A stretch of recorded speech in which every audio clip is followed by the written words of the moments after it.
So, welcome to your antelope energy. And if this is one of your top energies, and if you think about them in the wild, they're highly reactive, they're energized, they're always in motion, and they just want to crack on with things. You're likely to take immediate action, perhaps jump in without a plan and just sprint ahead until the next urgent thing grabs your attention. But there are ways to help you harness this energy and to work more effectively with it. So, use this energy to get started quickly, if you want to get going, but also you need to then break revision into short, active bursts to help with this antelope energy. Build movement into your study. As we move our bodies, it's really great for the biochemistry of the brain. So just bring a little bit of movement into your days just to kind of give that antelope energy a little bit of an outlet. And also then pause briefly between one task and the next, just to give yourself that little bit of breathing and thinking space. So yeah, because some of the common challenges that you have as an antelope is that you can rush into things without thinking them through. And that can result in making, potentially avoidable mistakes. Just with a little bit of focus before you dive in can make a huge difference. You might find that you jump between activities really sort of quite easily, but that comes with its challenges. We call that, it uses a huge amount of energy to kind of jump between things all the time. People kind of go, "Oh, I'm really good at multitasking," but it uses a lot of energy and it takes a lot of focus away from what you're working on.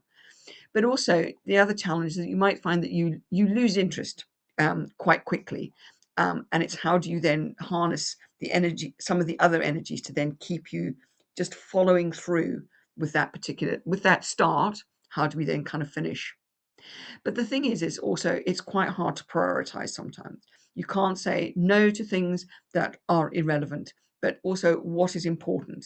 So if you just dive in, you might find that you're actually working on the things that you don't actually need to be working on first. But as I say, it's great energy. When do you lean into that? As you're starting your sort of revision sessions, it's really good, kind of helps you get things going.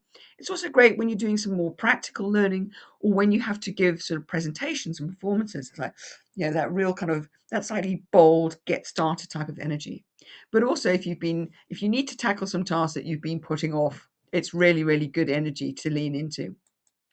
But of course, as I say, leaning back because you can rush in and end up making careless mistakes when you're changing.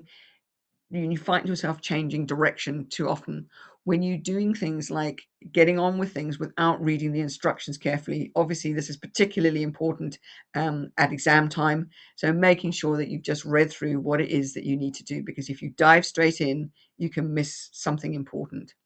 And of course, when it comes to just handing things in at the end of revision or a project, just using that sort of checking in, making sure that final check just to make sure you've done everything the way you wanted to do it. And so if you just hand in without, and then you kind of go afterwards, you go, oh, I wish I'd just taken a few more minutes. So it's a great energy, but you need to harness it well. And as I say, really important because there are quite a few energies with Antelope that go really, really well. You bring the two together, work really, really well to get you across the line, to get you started, and then get you across the line effectively. So do please read the PDF below just to see how the other energies can help you harness this tremendous energy. And of course, if you want to know anything more, please just do reply to the email that sent you to this page. And if you want to know anything more about the Momentum short course, do please just join the waitlist and I will let you know the details as soon as that launches in a few weeks' time.